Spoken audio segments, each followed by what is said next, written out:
JTTV. Let's get into it. Today in Fortnite Chapter 7 Season 2, I get one vehicle and one chance to drive across the entire map. If it blows up, gets stuck, or I get eliminated, it's over. Here are the rules. I get one attempt at this challenge. If I die, it's over. I have to drive across the entire map and make it all the way back to my starting point using the same vehicle. And I only get one teammate to help me out. If I win, I get Dairy Queen.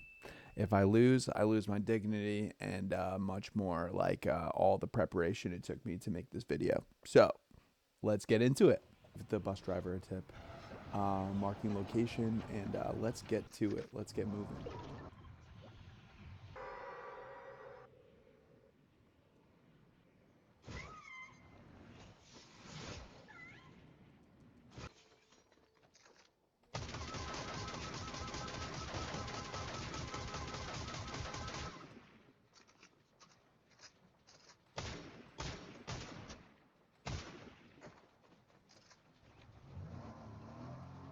Hold on, I gotta eliminate this guy really quick.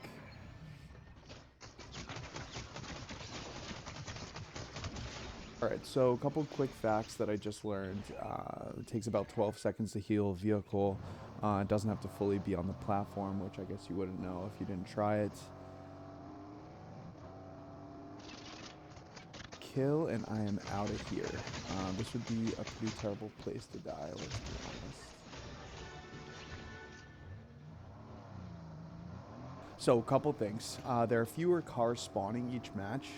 That means that there's more empty spawn locations, longer stretches without transportation, and less overall mobility. So there's more fights over vehicles.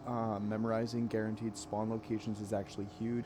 Fortnite GG has the locations of everything on the map, so you can check that out. But I think realistically, the best way to figure out guaranteed spawn locations is to be in game and try to think about them and remember them.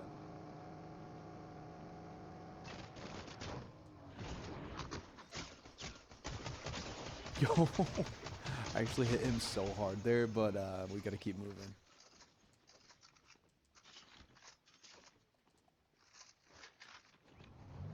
Alright, a couple things to note. I was able to make it from one service station to the other with only half a tank of gas, which makes me think that I would be able to make it across the map by only hitting one service station, seeing as there's only two on the map right now.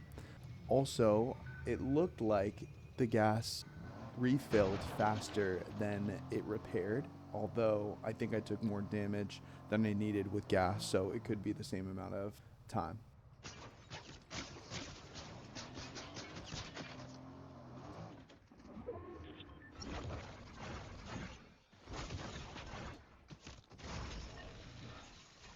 Let's break down Fortnite vehicles. First, the Whiplash, the sports car.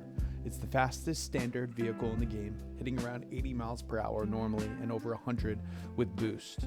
It's great for fast rotations and escaping fights, but it only has around 800 health and burns fuel really quickly, especially when boosting.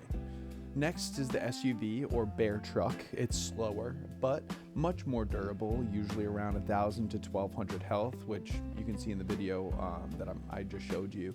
It's actually 961 health.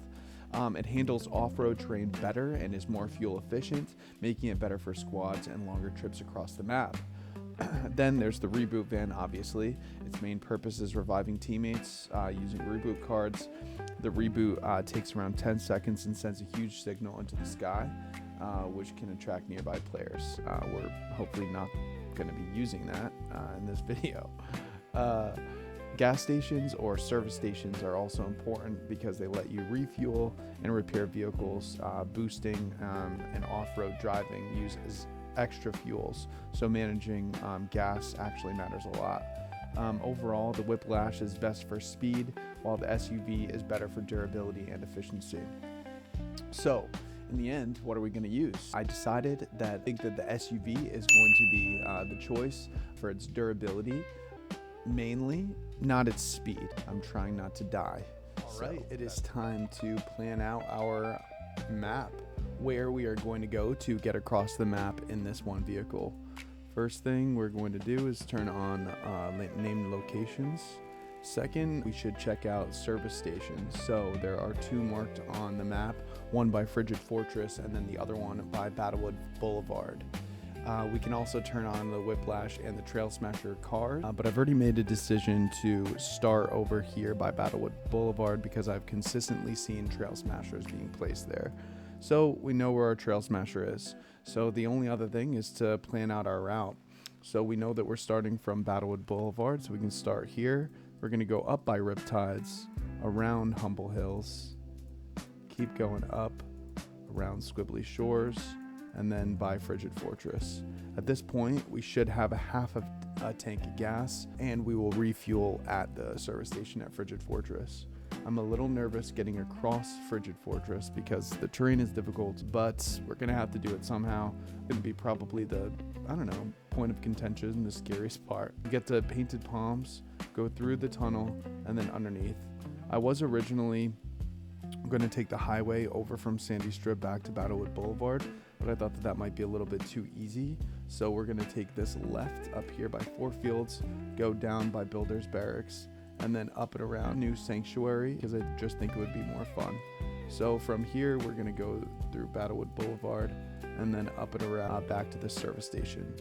And I'm imagining that will either, it's going to be tough. We're gonna either use a full tank of gas or barely make it.